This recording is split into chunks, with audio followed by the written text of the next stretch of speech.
Hola, mi nombre es Alejandra y considero que soy un amante de la lectura. A lo largo del tiempo que llevo en este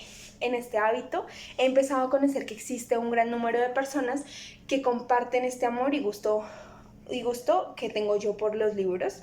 En la comunidad siempre ha existido como una pequeña guerra de cuál es la manera correcta de leer, si de manera digital o de libros en físico, y cuál es de estas dos las que genera mayores impactos a nivel ambiental y cuál es la manera más sostenible de seguir este hábito. En los primeros años donde aparecieron los modelos ebook, se empezó a considerar que la literatura tradicional iba a terminar, que la gente iba a dejar de leer en físico, pero ha existido como ese mito o ese hábito de que la lectura de manera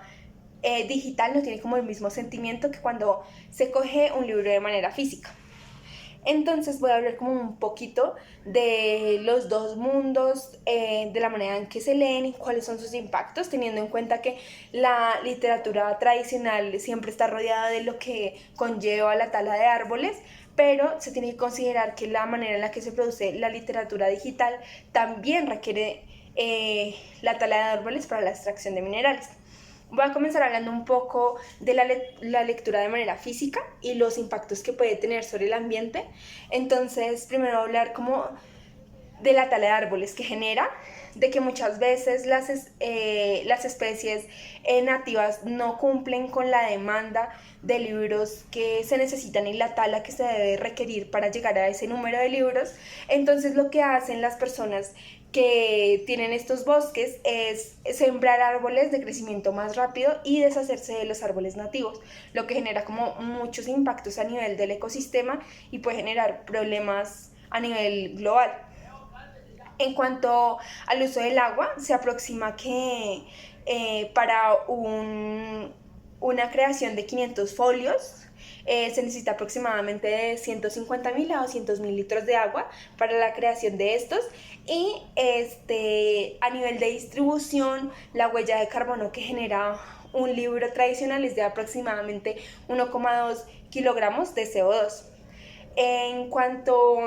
a su contaminación, los libros de manera tradicional requieren a veces que las hojas, si son de uso nuevo, requieran un blanqueamiento de estos. Entonces, cuando se realizan esos blanqueamientos, se utilizan algunos químicos como el arsénico y el ozono que pueden contaminar el agua de esa fuente, o también el aire en la manera en la que se blanqueen las hojas.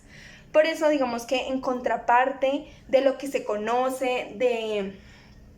los libros en físico, se recomienda que para que se hagan de manera sostenible,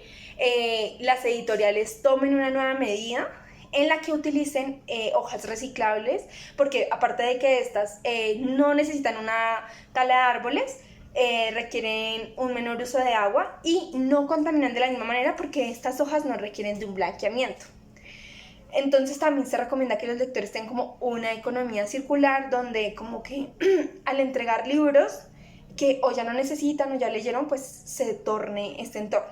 Pero bueno, hablando de una persona que está dentro como del conocimiento de qué hace normalmente la gente cuando compra libros, es conservarlos. Entonces digamos que ahí se tendría que tener en cuenta que muchas veces o los libros nuevos no se van a encontrar de manera de segunda mano, o la gente tiende a conservarlos, entonces la demanda va a exigir que se talen nuevos tipos de árboles. Voy entonces a empezar a hablar un poco de lo que es la lectura a partir de dispositivos como el Kindle,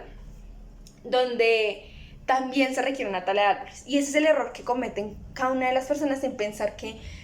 al leer de manera digital ya completamente de esa zona no se afecta, sino que se requiere una tala de árboles para extraer los minerales que conforman estos dispositivos electrónicos. ¿Qué ámbitos tienen en positivos, digamos, la literatura en Kindle? Que requiere menos energía. Digamos que la problemática más va en los dispositivos, en el hecho de que estos dispositivos pues obviamente requieren minerales y que muchas veces el desgaste de estos dispositivos va a tener como una vida útil y va a llegar a un punto donde se va a acabar. Entonces, ¿cuándo es sostenible tener un Kindle? Si solo se puede recuperar el 20% de esa herramienta cuando se realiza un reciclaje adecuado del dispositivo, que en muchas ocasiones no lo es porque la gente simplemente lo desecha y no cumple el procedimiento adecuado para su recuperación. Entonces, ¿qué se recomienda? El Kindle comienza a ser un mecanismo efectivo para generar un menor impacto cuando se leen alrededor de 33 libros al año. Digamos que siendo una persona que lee alrededor de 100 libros al año, esta es una herramienta que podría contrarrestar el efecto que tiene que yo consumiera esos libros de manera física y los conservara. Entonces mi recomendación es que para que se haga una lectura de manera sostenible, sin afectar las generaciones futuras, es que si tú requieres, o sea, si tú no realizas más de las lecturas correspondientes para que el Kindle valga la pena y su impacto en el medio ambiente no sea el mismo que consumir libros de manera tradicional, se recomienda que se lea más de 33 libros o de 30 a 60 libros, o sea, que esté como en ese rango de lectura. Si eres una persona que consume menos libros, si eres el promedio que consume de 5 a 10 libros, como lo es en Colombia, pues es recomendable que lo hagas de manera física. Y si, digamos,